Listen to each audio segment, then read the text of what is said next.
A man arrested in connection to a 2010 murder is asking for a new trial. Yeah, Jacob Bumpass was charged with abuse of a corpse and tampering with evidence. 2 weeks ago, he was found guilty on both of those charges. Ken Brown's live in Claremont County with why they think the verdict should be thrown out.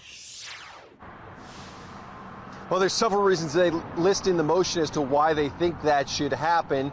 And this was filed exactly 1 month ahead of sentencing for Jacob Bumpass after those two guilty verdicts were handed down back in July. Now, both sides will have to reconvene in Judge Kevin Miles' courtroom in the courthouse behind me here in Batavia on August 23rd as they read through and hear that motion for acquittal and a new trial.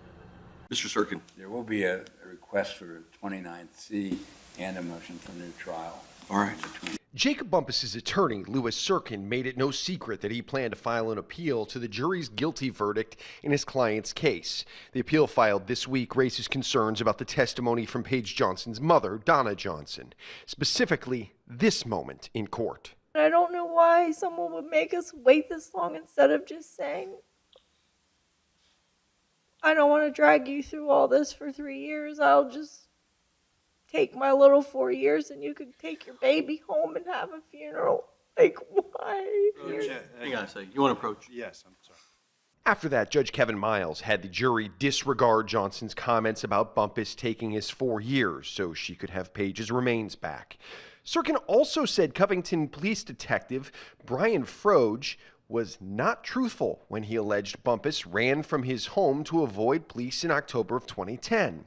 Some of the most critical evidence presented in court was that Bumpass picked up Paige Johnson hours before her disappearance. She was seen at his home after he claimed to have dropped her off in Covington. His cell phone records show he was in the area where her body was found. Witness testimony said he told Donna Johnson that his phone erases its records every 24 hours, and soon after Paige's disappearance, he went out and got a new phone number. Serkin's motion asserts that there was insufficient evidence to support the verdicts and that the prosecution stacked inferences to lead the jury to a guilty verdict.